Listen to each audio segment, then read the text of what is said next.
ಗೆಳೆಯರೇ ನಮಸ್ಕಾರ, ಹೇಗಿದ್ದೀರಿ ಎಲ್ಲರೂ? ಗೆಳೆಯರೇ, ಕೊನೆಗೂ ಲೋಕಸಭಾ ಚುನಾವಣೆ ಮುಗಿದು ಹೋಗಿದ್ದಾಯಿತು. ಆದರೆ ಲೋಕಸಭಾ ಚುನಾವಣೆಯ ರಿಸಲ್ಟ್ಗಾಗಿ ಎಲ್ಲರೂ ಕಾಯ್ತಾ ಇದ್ದೇವೆ. ಆದರೆ ಈ ಲೋಕಸಭಾ ಚುನಾವಣೆ ಏನಿದೆ, ಈ ಲೋಕಸಭಾ ಚುನಾವಣೆಯಲ್ಲಿ ಮೋದಿ ಹಾಗೂ NDA ಏನು ಮಾಡ್ತು? ಹಾಗಾದರೆ INI ಏನು ಇವರು ಮಾಡ್ಕೊಂಡಿದ್ರು, ಇಂಡಿಯಾ ಒಕ್ಕೂಟ ಅಂದರೆ INDIA ಅಂತ ಏನು ಮಾಡ್ಕೊಂಡಿದ್ರು ಅಲೈನ್ಸನ್ನು, ಈ ಇಂಡಿ ಅಲೈನ್ಸ್ ಅಂತ ಹೇಳಿಬಿಟ್ಟು ಕಾಂಗ್ರೆಸ್ ಹಾಗೆಯೇ ಮಿತ್ರ ಪಕ್ಷಗಳು 26 ಮಿತ್ರ ಪಕ್ಷಗಳು ಸೇರಿ ಇದೆಲ್ಲ ಏನಾಯಿತು?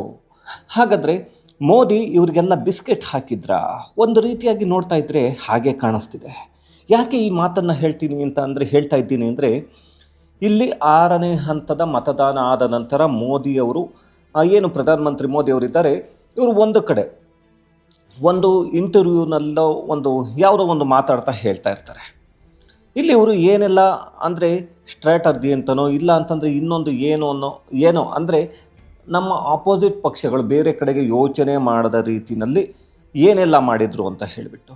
ಹಾಗಾದರೆ ಅವರು ಮಾಡಿದ್ದೇನು ಅನ್ನೋದಕ್ಕಿಂತ ಮೊದಲು ನಾವು ಇಲ್ಲಿ ಈ ಒಂದು ಲೋಕಸಭಾ ಚುನಾವಣೆ 2024ರಲ್ಲಿ ಮೋದಿಯವರು ಈ ಒಂದು ರಾಹುಲ್ ಗಾಂಧಿ ಹಾಗೂ ಮಿತ್ರ ಪಕ್ಷಗಳಿಗೆ ಏನೆಲ್ಲ ಇವರಿಗೆ ಕತೆಗಳನ್ನ ಮಾಡಿದರು, ಅಂದರೆ ಯಾವ್ಯಾವ ರೀತಿಯಾಗಿ ಏನೇನು ಸ್ಟ್ರಾಟರ್ಜಿಗಳನ್ನ ಮಾಡ್ಕೊಂಡು ಹೋದರು ಅಂದರೆ, ಚುನಾವಣೆಗೆ ಮೊದಲು ಅಂದರೆ ಚುನಾವಣೆ ಮೊದಲನೇ ಹಂತದ ಏನು ಮತದಾನ ನಡೆಯೋದಕ್ಕೂ ಮೊದಲು ಏನೆಲ್ಲ ಅಂದರೆ ಸರ್ವೆಗಳು ಏನೆಲ್ಲ ಹೇಳ್ತಾ ಇತ್ತು ಅಂತ ನೋಡಬೇಕಾಗತ್ತೆ. ಮೊದಲಿಗೆ ಚುನಾವಣೆಗೂ ಮೊದಲು ಈ ಒಂದು ಬಹಳಷ್ಟು ಸರ್ವೆಗಳು 315ರಿಂದ 325ಕ್ಕಿಂತ ಜಾಸ್ತಿ ಬರೀ ಬಿ ಜೆ ಪಿ ಹೇಳ್ತಾ ಇದ್ದೀನಿ, ಇದು NDA ಅಲ್ಲ, BJP ಪಕ್ಷ ಒಂದೇ ಗಳಿಸ್ಕೊಡುತ್ತೆ ಅನ್ನೋದು ಹೇಳ್ತಾ ಇತ್ತು.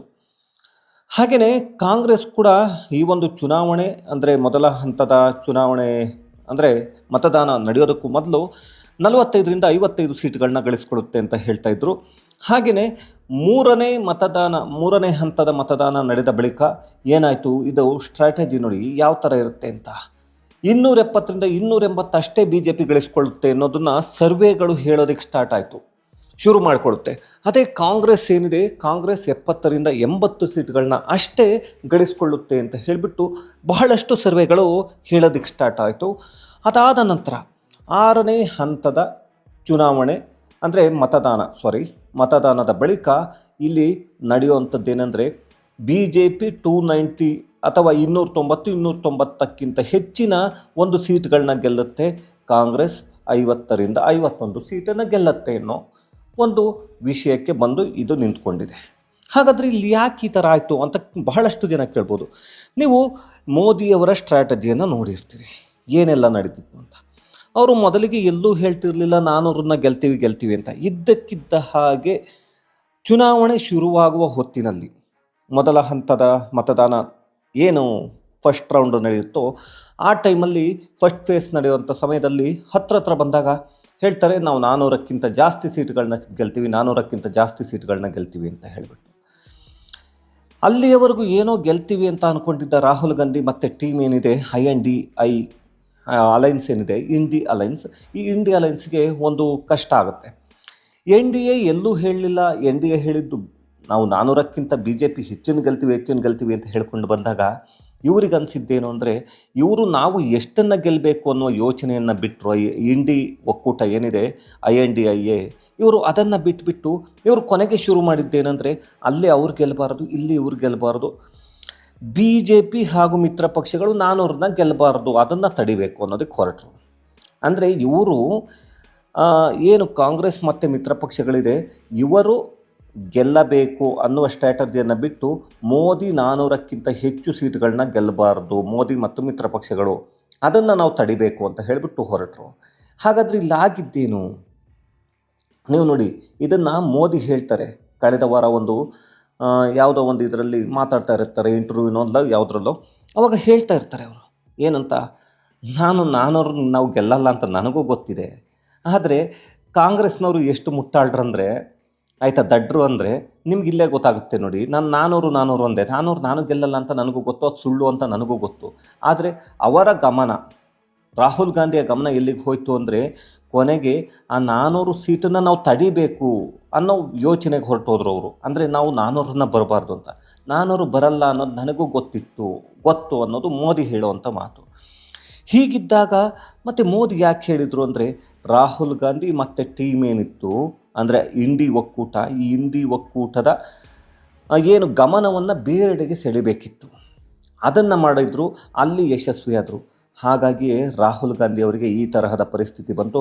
ಕೊನೆಗೆ ನಮಗೆ ಇಂಡಿಯಾದಲ್ಲಿ ಯಾವುದು ಏನಾಗುತ್ತೋ ಬೇಡ, ನಾವು ರಾಯ್ಬರೇಲಿನ ಗೆದ್ದರೆ ಸಾಕು ಅನ್ನೋ ಪರಿಸ್ಥಿತಿಗೆ ರಾಹುಲ್ ಗಾಂಧಿ ಬಂದರು. ಗೊತ್ತಿದೆ ಎಲ್ರಿಗೂ, ರಾಹುಲ್ ಗಾಂಧಿ ಹಾಗೆ ಸೋನಿಯಾ ಗಾಂಧಿ ವೋಟ್ ಹಾಕಿದಂತಹ ಜಾಗ ಅಂದರೆ ಅವರ ಒಂದು ಕ್ಷೇತ್ರದಲ್ಲೂ ಕೂಡ ಅವರ ಕಾಂಗ್ರೆಸ್ನ ಅಭ್ಯರ್ಥಿನೇ ಇರಲಿಲ್ಲ. ಇದು ಎಲ್ರಿಗೂ ಗಮನ ಸೆಳೆದಿತ್ತು, ಅದನ್ನು ಎಲ್ರಿಗೂ ಗೊತ್ತೇ ಇದೆ. ಹೀಗೆ ಏಕೆಂದರೆ ಅವರು ಬಹಳಷ್ಟು ಕ್ಷೇತ್ರಗಳನ್ನ ಬಿಟ್ಟರು, ಅಭ್ಯರ್ಥಿಗಳನ್ನೇ ಹಾಕಲಿಲ್ಲ ಕಾಂಗ್ರೆಸ್ನಿಂದ, ಬೇರೆ ಬೇರೆಯವರಿಗೆ ಬಿಟ್ಟುಕೊಟ್ರು. ಅವರು ಟೋಟಲ್ ನಿಂತಿರೋದನ್ನು ನಾವು ನೋಡ್ತಾ ಇದ್ದರೆ ನಗು ಬಂದುಬಿಡುತ್ತೆ.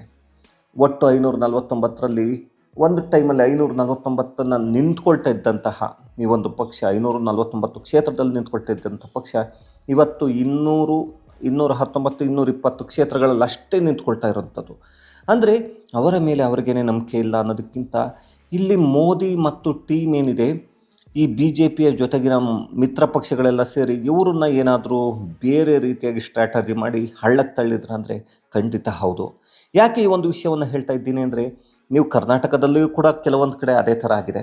ಏಕೆಂದರೆ ನಾವು ಅದನ್ನು ಕರ್ನಾಟಕದನ್ನು ಒಂದು ಮುಂದಿನ ವೀಡಿಯೋದಲ್ಲಿ ನೋಡೋಣ.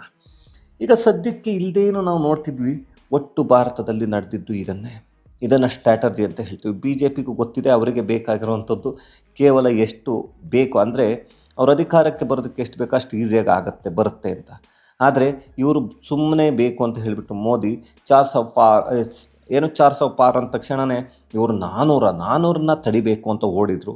ಆದರೆ 400ನ್ನ ಅವರು ಮೋದಿ ಕೊನೆಗೆ 6ನೇ ಹಂತದ ಮತದಾನ ನಡೆದ ನಂತರ ಅವರು ಹೇಳ್ತಾರೆ ಒಂದು ಕಡೆ 400 ಬರಲ್ಲ ಅಂತ. ಅದು ನನಗೂ ಗೊತ್ತಿದೆ, ಆದರೆ ಕಾಂಗ್ರೆಸ್ನವರು ಎಷ್ಟು ದಡ್ಡರು ಅಂತ ನೋಡಿ.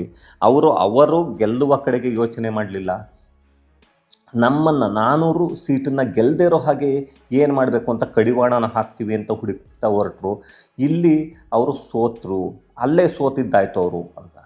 ಏಕೆಂದರೆ 1, 2, 3 ಕಡೆ ಈಗಾಗಲೇ ಏನು ಅವಿರೋಧವಾಗಿ ಆಯ್ಕೆಯಾಗಿದ್ದಾರೆ BJPಯ ಒಂದು ಸಂಸದರು, ಅಲ್ಲೂ ಕೂಡ ಅದೇ ಸ್ಟ್ರಾಟಜಿ ಅಲ್ಲಿ ಕಾಂಗ್ರೆಸ್ನಿಂದ ನಿಂತವರು ಮಾಡಿದ್ದು. BJPಯಿಂದ ಹೋದವರಿಗೆ ಟಿಕೆಟನ್ನು ಕೊಡ್ತಾರೆ, ಆದರೆ ಕೊನೆಯ ಕ್ಷಣದಲ್ಲಿ ಕಾಂಗ್ರೆಸ್ಸಿಂದ ಬೇರೆ 2ನೇ ಅಭ್ಯರ್ಥಿಯನ್ನು ಹಾಕಿರೋದಿಲ್ಲ, ಯಾವುದೇ ಅನುಮಾನ ಇಲ್ಲದೆ.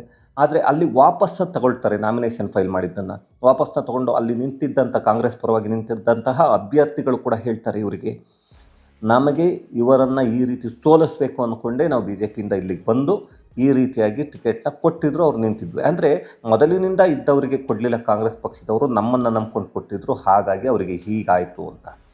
ಇದೆಲ್ಲವನ್ನು ರಾಹುಲ್ ಗಾಂಧಿ ಆ್ಯಂಡ್ ಟೀಮ್ ಅರ್ಥನೇ ಮಾಡ್ಕೊಳ್ಳೋಕ್ಕಾಗಲಿಲ್ಲ. ಹಾಗಾಗಿ ನಿಮಗೇನು ಅನ್ನಿಸ್ತು ಈ ಒಂದು ವಿಷಯದ ಬಗ್ಗೆ ಗೆಳೆಯರೆ, ಇದನ್ನು ದಯವಿಟ್ಟು ಕಮೆಂಟ್ನಲ್ಲಿ ತಿಳಿಸಿ. ಹಾಗೆಯೇ ಮತ್ತೆ ಮುಂದಿನ ವೀಡಿಯೋದಲ್ಲಿ ಸಿಗೋಣ.